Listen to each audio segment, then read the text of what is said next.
杨开，你入门3年，147场挑战无一获胜，此次以名相搏，境界却毫无提升，你图什么？乱柿子，随便你。Halo guys, apa kabarnya hari ini? Masih baik-baik aja kan? Di video kali ini kita akan melanjutkan cerita Donghua Martial Peak. Oke, nggak usah lama-lama lagi, kita langsung aja ke ceritanya.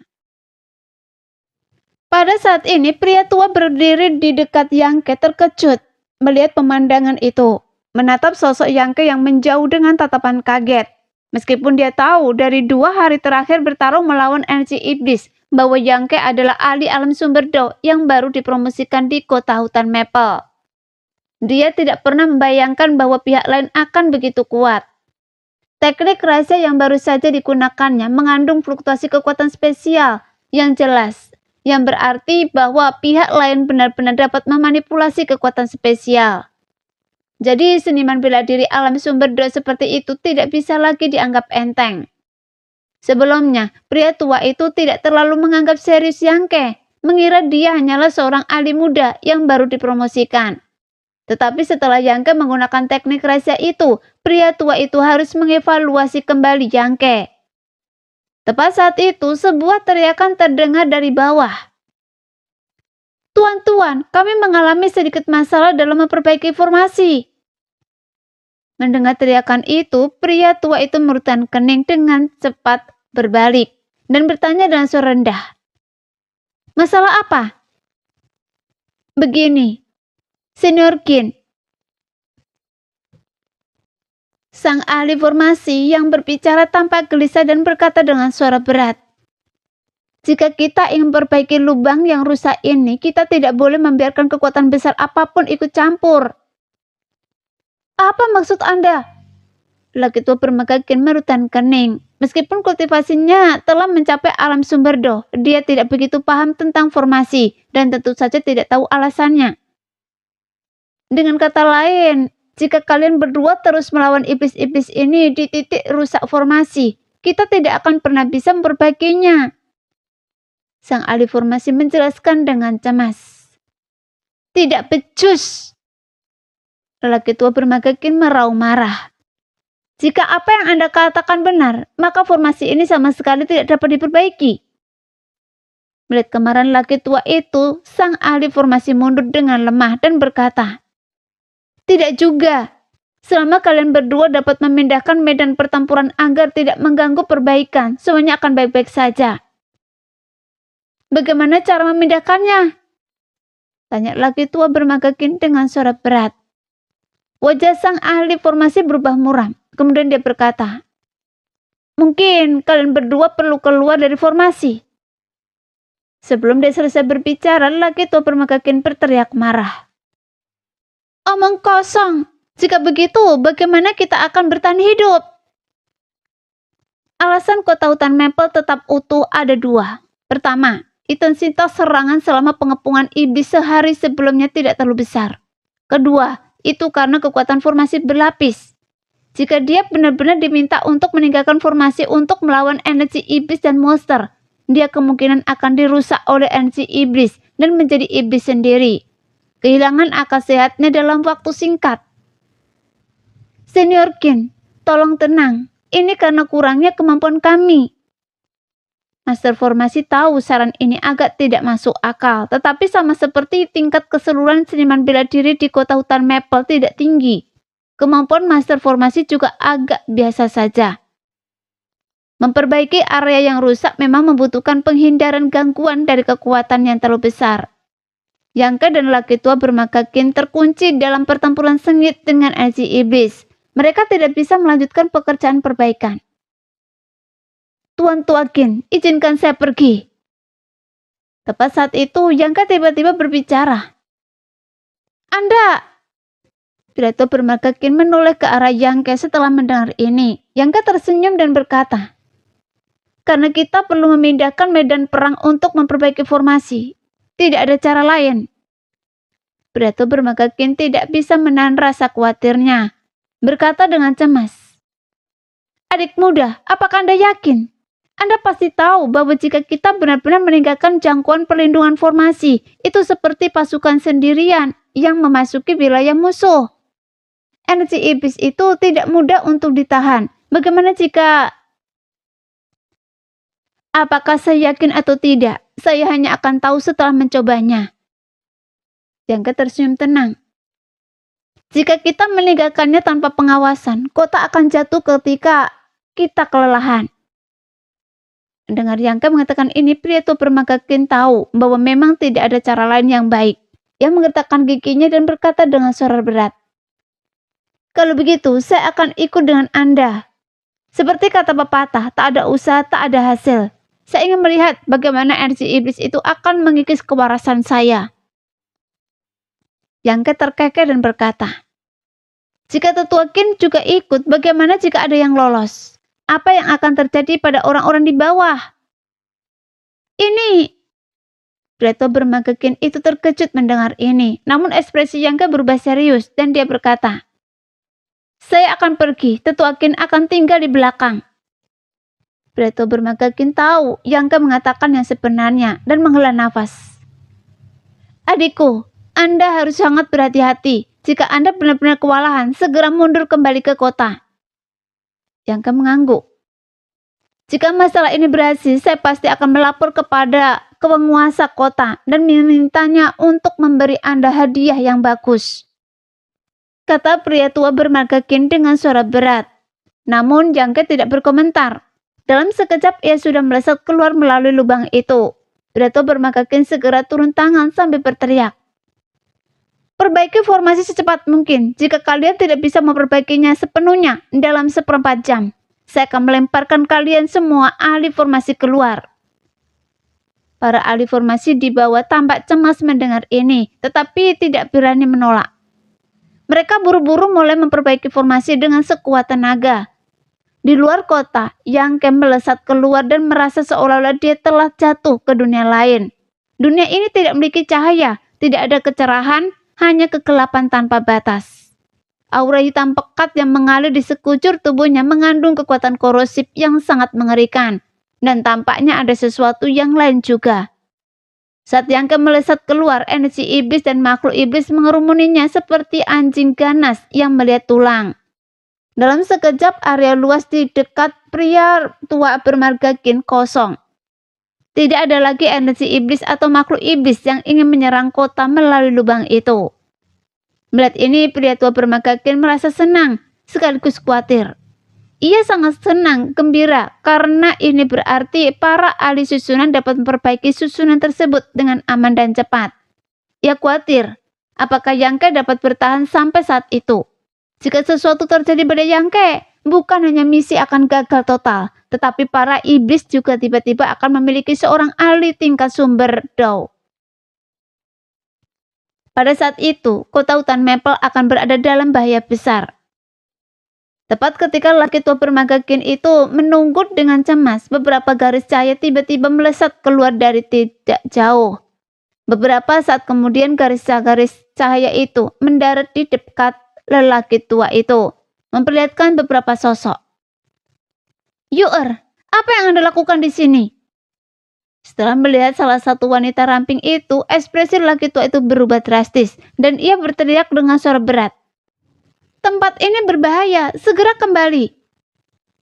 Jelas wanita ramping itu tidak lain adalah Qin Yu, yang pernah bertemu Yangke sebelumnya.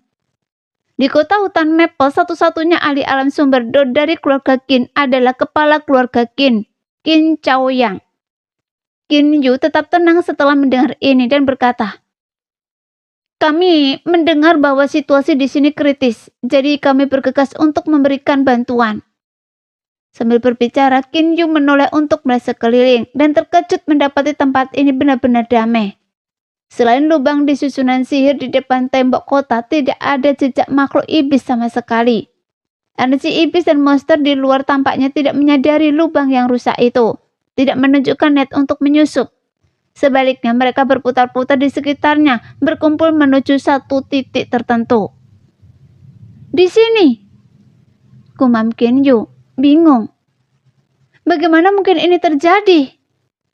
Mendengar ini, Qin Chou yang menghela nafas dan berkata, seorang adik bergegas keluar untuk menarik energi iblis dan monster. Jika bukan karena itu, tempat ini tidak akan begitu damai. Ada yang bergegas keluar? Mendengar ini, anggota keluarga Qin terkejut. Lagi pula meskipun tak seorang pun dari mereka pernah mengalami kengerian energi iblis itu secara pribadi, hanya melihatnya saja sudah cukup membuat bulu kuduk mereka merinding. Pada saat seperti itu, siapa yang berani bergegas keluar kota untuk mencari kematian? Siapapun yang berani bergegas keluar mungkin sudah mengabaikan nyawanya sendiri. Memikirkan hal ini, kelompok itu merasakan rasa hormat yang mendalam kepada orang yang tidak dikenal itu dan diam-diam mengaguminya. Yu'er, karena Anda di sini, mari kita akhiri saja. Pertama, bantu orang tua ini memeriksa situasi di sana. Qin Chou yang tiba-tiba teringat sesuatu dan berkata kepada Qin Yu, baiklah. Qin Yu mengangguk sedikit, lalu sedikit menutup matanya. Ketika dia membukanya lagi, matanya telah berubah menjadi warna keperakan. Dan di dalam pupilnya tampak seolah-olah arus perak berkedip. Sebuah kekuatan magis meledak dari matanya, menembus kehampaan. Qin Yu sudah menderita penyakit kronis dan kesehatannya telah buruk selama bertahun-tahun. Menggunakan teknik rahasia ini tampaknya sangat membebani dirinya, sehingga setelah beberapa saat tubuhnya yang lembut sedikit gemetar, dan butiran keringat muncul di dahinya. Wajahnya yang sudah cantik perlahan menjadi semakin pucat. Bagaimana? Qin Chou yang mengulurkan tangan dan meletakkan tangannya di bahu Qin Yu, perlahan menyalurkan energi sumbernya sendiri ke tubuhnya sambil bertanya dengan lembut. Qin Yu menatap kosong, mengeluarkan seruan lembut, seolah telah menemukan sesuatu. Tak lama kemudian secercah kegembiraan terlintas di wajahnya saat dia berseru kaget. Dia! Setelah mengatakan ini, tubuh Qin Yu gemetar dan dia tiba-tiba menutup matanya, terengah-engah seperti ikan yang kehabisan air. Melihat ini, ekspresi Qin Chou yang mengeras. Jari-jarinya bergerak cepat, menekan beberapa titik akupuntur di tubuh Qin Yu. Sambil secara bersamaan mengeluarkan pil spiritual dari cincin spesialnya dan melemparkannya ke mulut Qin Yu. Namun dia tidak terburu-buru bertanya apapun, tetapi menunggu Qin Yu duduk bersila dan mengatur pernafasannya. Setelah beberapa saat, Qin Yu membuka mata indahnya dan menatap Qin Chou yang dengan bersemangat dan berkata, leluhur, apakah orang itu bermargayang? Anda mengenali orang ini? Ekspresi Qin Chou yang berubah dan dia bertanya dengan penuh pertimbangan, mengingat apa yang dikatakan Qin Yu sebelumnya. Benar-benar dia? Qin Yu tersenyum dan berkata dengan suara berat. Leluhur, apakah Anda ingat bahwa setelah saya kembali dari luar terakhir kali, saya meminta seseorang di klan untuk menanyakan tentang seseorang? Saya pernah mendengar sedikit tentang ini. Qin Chou yang mengangguk dan bertanya dengan penasaran. Mungkinkah orang yang Anda cari adalah dia? Benar. Qin Yu mengangguk dan berkata, leluhur, orang ini luar biasa. Jika memungkinkan, kita harus berusaha sebaik mungkin untuk menenangkan hatinya dan membuatnya bekerja untuk keluarga Qin kita. Saya sudah melihat bahwa dia luar biasa. Bibir Qin Chou yang berkedut dan dia tersenyum getir. Jika dia bukan orang biasa, siapa yang berani bergegas keluar kota sendirian? Tapi, bagaimana Anda tahu ini? Qin Yu berkata, karena ketika orang ini naik ke alam sumber Do, saya mengamati dari jauh. Leluhur, tahukah Anda bahwa ketika orang ini naik ke alam sumber Do, fenomena langit dan bumi sangat mengerikan. Itu jelas bukan pemandangan yang seharusnya dialami oleh seorang seniman bela diri biasa ketika naik ke alam sumber Do. Terlebih lagi pada saat kritis kenaikannya, dia bahkan memiliki kekuatan untuk melukai sentuh tangan hantu itu dengan parah. Apa? Seru Qin Chou yang dengan terkejut. Apakah ini benar? Sentuh si tangan hantu, bagaimana mungkin? Qin Chou yang tidak mengenal orang ini. Keduanya adalah ahli alam sumber Do yang sering mengunjungi kota hutan Maple. Dia telah berurusan dengan sentuh beberapa kali, bahkan bentrok 2 kali karena perbedaan sikap mereka. Meskipun tindakan sentuh tercela, Qin Chou yang tidak dapat menyangkal kekuatannya dan menganggapnya sebagai musuh yang tangguh. Dalam 2 pertemuan itu, dia hanya mendapatkan sedikit keuntungan, tidak mampu benar-benar menundukkan sentuh, dan akhirnya membiarkannya melarikan diri dengan sombong. Tetapi dilihat dari kata-kata Kinyu, Yangke sebenarnya berhasil melukai Sentu dengan parah pada saat penting untuk maju ke alam sumber Do. Dengan kata lain, pada saat itu Yangke belum berada di alam sumber Do, tetapi hanya kultivator tingkat 3 Raja Kekosongan Puncak. Qin Chongyang bahkan tidak dapat membayangkan betapa kuatnya seseorang yang dapat melukai Sentu dalam keadaan seperti itu. Bukankah ini berarti bahwa Yangke pada saat itu juga jauh melampaui kemampuannya untuk bersaing? Sekarang setelah ia mencapai alam sumber Do, tingkat kultivasinya telah melonjak drastis. Dan kekuatannya mungkin lebih dari 2 kali lipat dari sebelumnya. Memikirkan hal ini, Qin Chongyang tiba-tiba merasa nafasnya menjadi berat. Dan menyadari bahwa meskipun ia telah melebih-lebihkan kemampuan Yangke sebisa mungkin, ia masih meremehkannya. Bagaimana dengan Sentu? Qin Chongyang bertanya dengan cemas. Sentu memiliki dendam terhadap keluarga Qinnya. Jika mereka dapat menemukan keberadaannya saat ia pulih dari luka-lukanya, mereka mungkin dapat melenyapkannya sepenuhnya dan mencegah masalah di masa depan. Qin Yu tersenyum ketir. Saya baru saja akan memberitahu leluhur tentang ini, tetapi Sentu sudah mati. Mati? Mata Qin Chongyang menyipit. Bukankah Anda baru saja mengatakan bahwa dia hanya terluka parah? Bagaimana mungkin dia mati? Ketika tuan yang itu maju, ada seorang ahli alam sumber Do lain yang menjaganya di balik bayangan.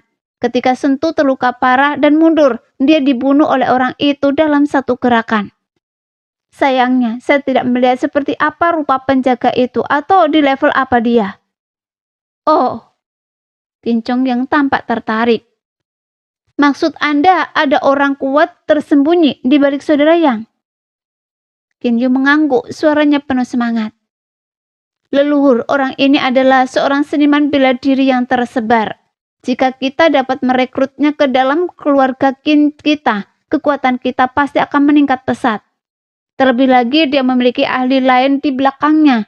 Berteman dengannya pasti akan menguntungkan keluarga Qin kita. Kilatan cahaya muncul di mata Qin Chongyang saat dia berkata, saya mengerti maksud Anda, tetapi kita harus menunggu sampai krisis saat ini terselesaikan sebelum membahas ini lebih lanjut. Yu'er tahu, tetapi leluhur, mohon berhati-hati. Kita tidak boleh menyinggung orang ini. Qin Yu memberi instruksi dengan sungguh-sungguh. Cahaya aneh berkedip di matanya yang indah. Dia berkata dengan suara dalam. Mungkin kebangkitan keluarga Qin kita akan bergantung pada orang ini. Mendengar perkataan Qin Yu, ekspresi Qin Chongyang cerah. Dia bertanya dengan seksama. Yu'er, apakah Anda melihat sesuatu yang lain? Qin Yu menggelengkan kepalanya. Mata surgawi penciptaan saya hanya dapat melihat bahwa orang ini memiliki keberuntungan dan peluang yang sangat besar. Masa depannya jelas bukan di kota hutan Maple. Ekspresi Qin Chongyang berubah dan dia berkata dengan suara berat. Dengan perkataan Anda, saya yakin. Setelah mengatakan ini, keduanya melihat keluar bersama-sama, tetapi gelap gulita dan mereka tidak dapat melihat apapun. Mereka hanya dapat melihat samar-samar energi iblis yang bergulir, tampaknya berkumpul ke satu arah. Dari dalam energi iblis yang gelap itu, raungan berbagai makhluk iblis terus bergema, membuat bulu kuduk mereka merinding. Dari mana semua monster ini berasal? Di luar kota. Yang kemudian kening dalam-dalam. Dia tidak memperhatikan mereka saat berada di dalam kota. Tetapi begitu dia keluar dan masuki dunia gelap yang tak terbatas ini, dia menemukan bahwa makhluk iblis yang tersembunyi di dalam energi iblis itu tak terhitung jumlahnya dan tak terbatas. Dia sendiri bagaikan seberkas cahaya di kegelapan itu, menarik makhluk iblis yang tak terhitung jumlahnya untuk menyerangnya. Di bawah tekanan hukum spesial, ruang di sekitarnya sangat padat. Setiap makhluk iblis yang memasuki jarak 20 kaki darinya, terlepas dari tingkat kultivasinya, akan lumpuh sesaat dan tidak dapat bergerak dengan mudah. Di bawah cahaya kemasan yang berkilauan, semua makhluk iblis terpotong-potong oleh benang darah emas. Meskipun jangka menunjukkan keberanian yang tak tertandingi, makhluk-makhluk iblis terus menyerang tanpa henti. Dan dalam sekejap, tempat di bawah kakinya telah menjadi gunung mayat. Meskipun energi sumber yang dilindunginya dapat menahan erosi energi iblis, Dilihat dari suara mendesis, kekuatan korosif energi iblis sangat kuat. Berada di lingkungan ini untuk waktu yang lama juga sangat membebani Yangke. Keluar! Setelah pertempuran sengit, Yangke merutan kening dan berteriak. Ibu serangga iblis dan serigala petir api biru muncul, mengapitnya di kedua sisi. Kedua binatang buas berdarah itu menerima perintah Yangke segera setelah mereka muncul. Dua capit ibu serangga iblis memancarkan cahaya ganda. Pedang ungu dan birunya memancarkan aura yang mengerikan. Seketika area dalam radius 100 kaki membeku. Kepingan salju jatuh dari langit, mengiris tubuh makhluk iblis dengan jeritan kesakitan. Serigala petir api biru dengan mulutnya yang menganga, melepaskan bola api dan petir ungu. Meskipun tidak sekuat ibu serangga iblis, ia masih mampu bertahan. Aura merah darah yang terpancar dari kedua binatang buas itu hampir mengeras, memancarkan cahaya merah keemasan samar yang menolak energi iblis yang merasuki segalanya. Untuk sesaat situasi menjadi stabil. Tanpa kehadiran orang luar, Yangke melepaskan kekuatan penuhnya. Energi spesial terputar di sekelilingnya saat ia melepaskan berbagai teknik spesial secara beruntun. Bekerja sama dengan kedua binatang buas itu, ia berhasil menjaga makhluk iblis yang tak terhitung jumlahnya dalam radius 3 zang darinya. Ini sebagian besar berkat kekuatan keseluruhan yang relatif rendah dari para seniman bela diri di dekat kota hutan Maple. Makhluk-makhluk halus itu, meskipun telah ditingkatkan kekuatannya, tidak jauh lebih kuat. Jika tidak, bagaimana mungkin Yangke bisa begitu mudah bertarung di sini? Setelah pertempuran yang panjang dan sengit, Yangke yang terbawa oleh amarahnya mengabaikan kelelahannya sendiri, melepaskan gelombang demi gelombang pedang bulan yang membuka jalan di setiap arah. Tepat saat itu, ibu serangga iblis sepertinya merasakan sesuatu. Capitnya menyilang dan gelombang kekuatan hukum es melesat ke titik tertentu. Melihat ke arah itu, sesosok bayangan yang mendekat secara diam-diam tiba-tiba terlihat. Orang ini tampak berbeda dari iblis-iblis lainnya.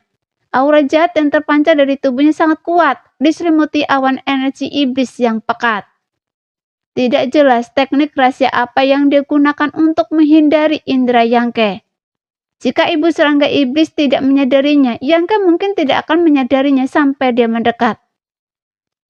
Anggota keluarga Jiang.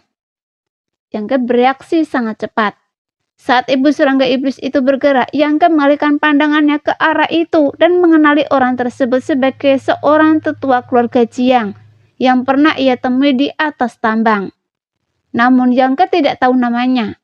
Tetua keluarga Jiang ini sebelumnya berada di tingkat ketiga alam raja kekosongan, tetapi sekarang ia bahkan lebih kuat.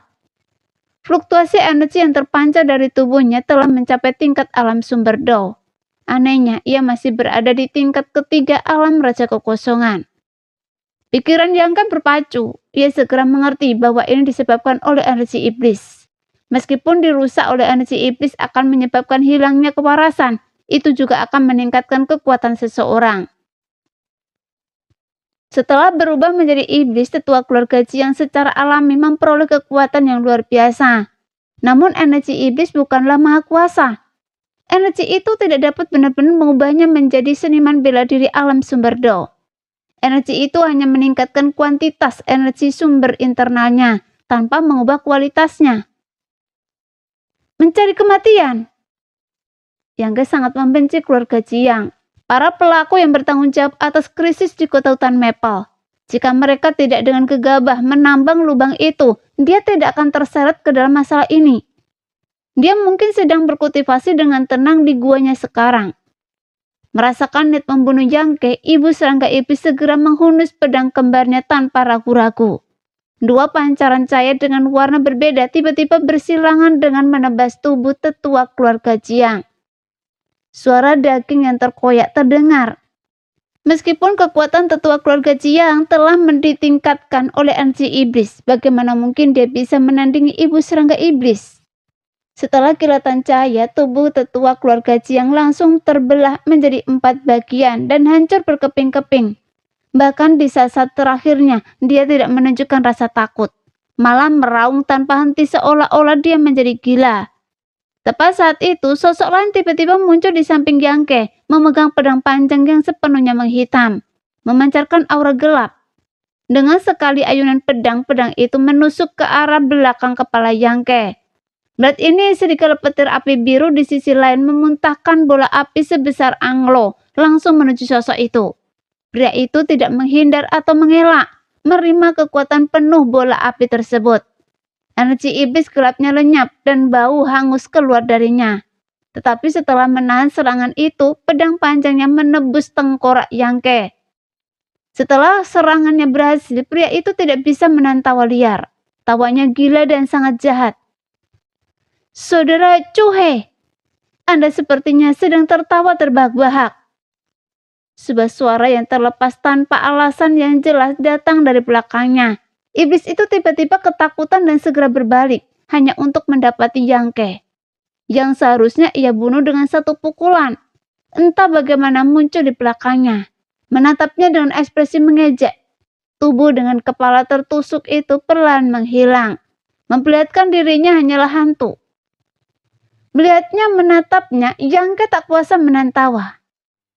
"Saudara Cuhe, apa yang Anda tertawakan terbahak-bahak?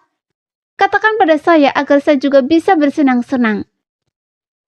Setelah hampir disergap oleh tetua keluarga Jiang yang bersembunyi, Yangke tentu saja waspada. Dia langsung mendeteksi serangan Jiang Cuhe, dan dengan kemampuannya menghindari serangan mendadak seperti itu sangat mudah. Saat ini Jiang Cuhe memancarkan aura kekuatan yang bahkan lebih kuat daripada tetua keluarga Jiang. Tampaknya dia hanya gagal menembus penghalang alam sumber Do, tidak mampu mempolitisasi kekuatan hukum. Segala sesuatu yang lain dimiliki oleh seorang ahli alam sumber Do. Mengejek Yangke seperti itu dan mungkin Jiang Cuhe tidak mengerti. Dia tiba-tiba mengeluarkan raungan rendah. Ekspresinya berubah menjadi ganas. Energi iblis yang bergejolak menyembur dari tubuhnya dan pupil matanya yang sudah merah kehitaman menjadi semakin gelap, seolah-olah dapat menyedot jiwa seseorang. Di tengah gejolak energi iblis yang bergejolak, Jiang Cuhe yang telah dirasuki iblis menjadi sangat marah. Membuka mulutnya lebar-lebar dan menghirup udara dengan ganas. Energi iblis yang bergejolak dan menggeliat seperti paus yang menghisap air. Dengan panik berkumpul di mulutnya dan langsung diserap ke dalam tubuhnya. Perut Jiang Cuhe seketika terasa seperti jurang tak terdasar. Dengan setiap tarikan nafas energi iblis, aura yang terpancar dari Jiang Cuhe semakin berbahaya. Pada saat yang sama, pola iblis di kulitnya memancarkan cahaya gelap dan berkilauan yang tampaknya mengandung kekuatan yang sangat besar, membuat Yangke gelisah hanya dengan melihatnya. "Tangkap dia!"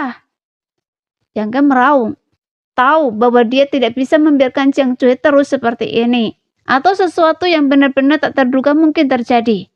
Dengan sebuah perintah, ibu serangga iblis dan serigala petir api biru berubah menjadi dua garis cahaya, menyerbu ke arah Jiang Cuhe dari kiri dan kanan.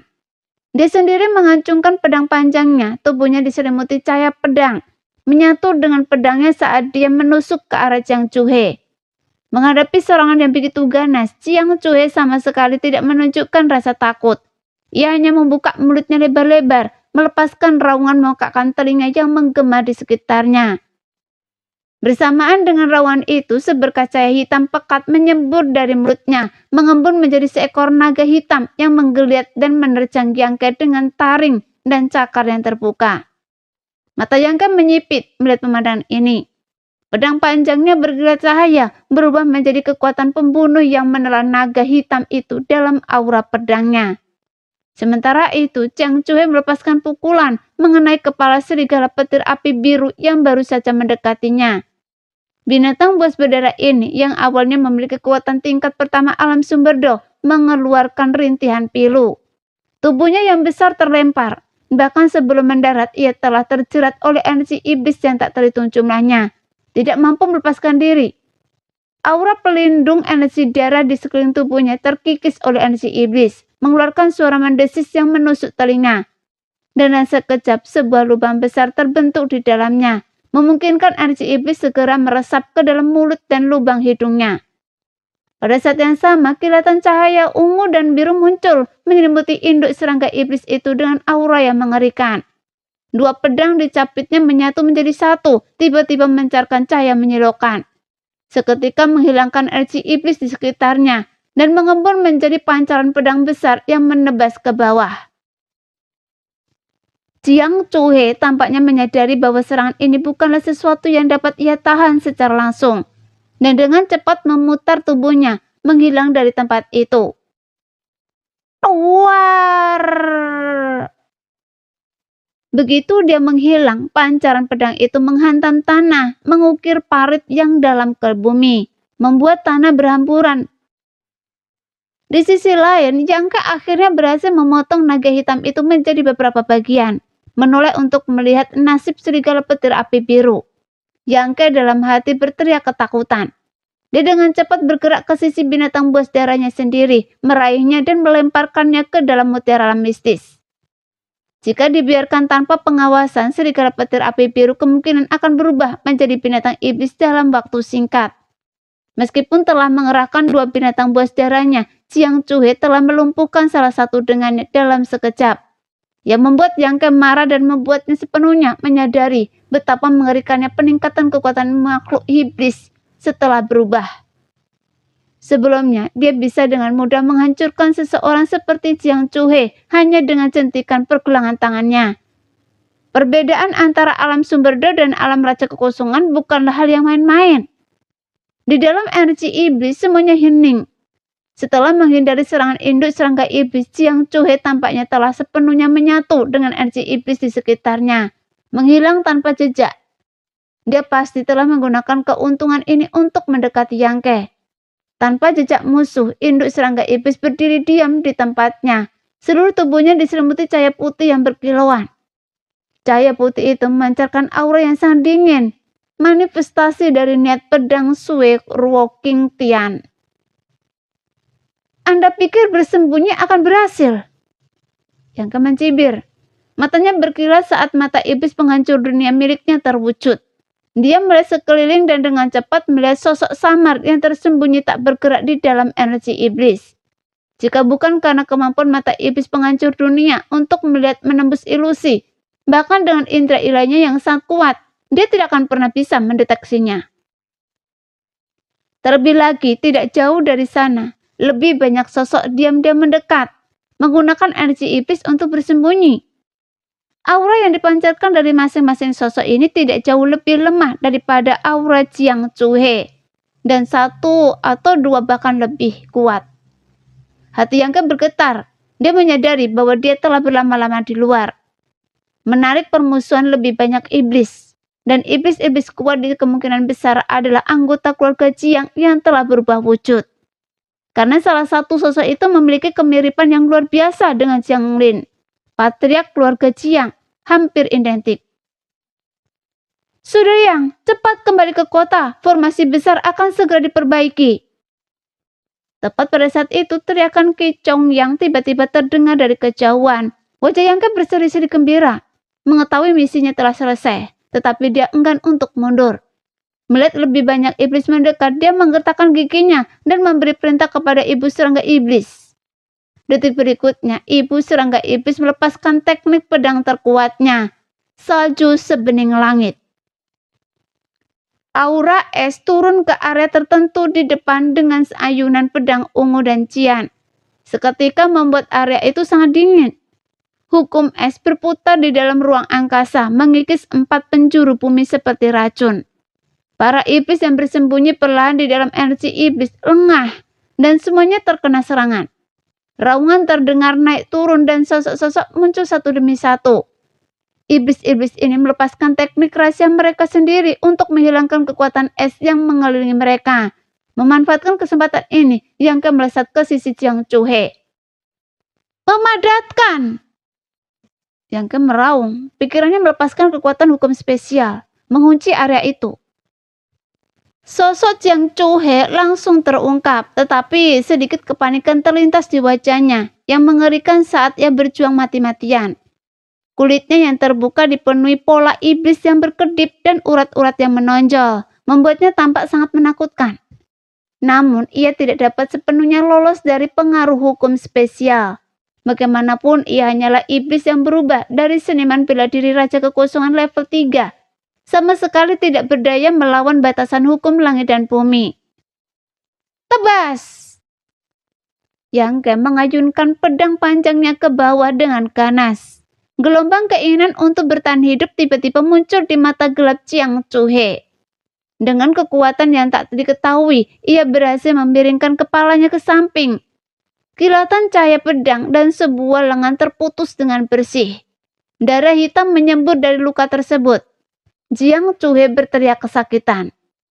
Yang Ke agak terkejut melihat ini, tidak menyangka serangannya gagal mencapai efek yang diinginkan. Namun sebuah pikiran cepat terlintas di benaknya dan ia menemukan ide yang lebih baik. Sesaat kemudian ia berteriak lagi. Mengikat! Ruang di sekitarnya seolah menuruti perintah, tiba-tiba menyempit ke arah Jiang Chuhe. Jiang Chuhe merasa seolah-olah telah menerima benturan yang luar biasa. Tulang-tulangnya retak dan hancur. Darah mengalir dari mulut dan hidungnya, namun ia terus berjuang tanpa henti. Tidak menunjukkan niat untuk memohon belas kasihan atau bahkan melarikan diri. Sebaliknya, ia meraung ke arah Yang Ke seperti binatang buas yang mengamuk. Tangan Yang Ke bergerak cepat, membentuk segel tangan, sebelum menyerang Jiang Chuhe. Aliran kekuatan asa mengalir ke tubuh Jiang Chuhe, menekan semua kekuatannya. Dalam waktu singkat, Jiang Chuhe benar-benar tidak berdaya untuk melawan. Kultivasinya sepenuhnya tersegel di dalamnya. Yang Ke mengulurkan tangan dan meraihnya, mengangkatnya. Bersamaan dengan itu, ia secara mental memanggil ibu serangga iblis. Serangga iblis itu mengerti, berubah menjadi seberkas cahaya dan melesat ke arah Yang Ke, yang segera menyerapnya ke dalam mutiara Xuanji. Kemudian Yang Ke memutar tubuhnya dan bergegas ke sekitar tembok kota. Melihat kemunculannya, wajah Kincong Yang berseri-seri gembira dan dia berseru, "Saudara Yang, cepat kembali!" Yang Ke mengangguk padanya dan hendak menyelinap ke kota melalui formasi yang masih belum tertutup ketika ekspresinya tiba-tiba berubah dan dia menoleh ke belakang. "Saudara Yang, apa yang Anda lakukan?" tanya Ki Chong Yang, bingung. Bertanya-tanya mengapa Yang Ke berhenti di saat genting ini. "Apakah Anda tidak mendengar apapun, Tetua Qin?" tanya Yang Ke curiga. Ki Chong Yang terkejut, mendengarkan dengan seksama dan kemudian ekspresinya berubah saat dia berkata, "Ada yang meminta bantuan?" Dia memang mendengar seseorang berteriak meminta bantuan tidak jauh dari luar kota dan suaranya terdengar seperti seorang pria dan cukup tua. Secerca perjuangan terlintas di wajah Kincong Yang dan dia berkata dengan suara berat, "Saudara Yang, jangan khawatir, siapapun orang itu, mereka mungkin dalam bahaya besar saat ini. Lebih penting bagi Anda untuk kembali." Yang Ke mengangguk sedikit, setuju dengannya. Bahaya energi iblis ini jauh melampaui perkiraannya. Jika ada yang nekat memasuki wilayah itu, kemungkinan besar pikiran mereka akan dilahap dan mereka akan berubah menjadi iblis dalam sekejap. Bahkan dengan kekuatannya saat ini, dia tidak berani terlalu lama berada di dalam energi iblis. Jika tidak, dia akan berada dalam bahaya besar. "Tunggu Tuan, tolong saya!" Teriakan minta tolong yang tak dapat dijelaskan itu tiba-tiba terdengar lagi dari belakang dan dilihat dari lokasi suara itu tampaknya lebih dekat dari sebelumnya. Yang Ke segera menjadi sangat penasaran, bertanya-tanya siapa yang bisa tetap tidak terluka di tengah-tengah energi iblis yang bergejolak dan makhluk iblis yang tak terhitung jumlahnya, dan bahkan berlari ke arahnya dengan begitu tepat. Siapapun yang bisa melakukan ini jelas bukan seniman bela diri biasa. "Tetua Qin, tolong ambil ini, saya akan mengamati dulu," kata Yang Ke sambil melemparkan Jiang Chuhe yang sedang digendongnya ke dalam kota. Kincong Yang terkejut dan melihat Jiang Chuhe terbang ke arahnya dengan ekspresi ganas dan taring yang terbuka. Dia tersentak dan tanpa berpikir mendorong dengan telapak tangan. Dengan suara dentuman yang mengakakkan telinga disertai dengan suara tulang-tulang yang patah. Jiang Chuhe memuntahkan seteguk darah hitam. Auranya langsung melemah. Meskipun menerima kekuatan penuh dari serangan telapak tangan Kincong Yang, dia tidak langsung mati.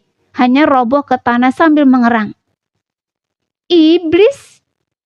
Para pendekar di sekitarnya ngeri, berteriak ketakutan. Mata indah Qin Yu berkedip saat dia dengan penasaran mengamati Jiang Zuhe. Ini adalah pertama kalinya dia melihat iblis hidup sedekat ini. Nah, sekian dulu cerita kali ini. Kita lanjut lain hari ya guys ya. Bye-bye.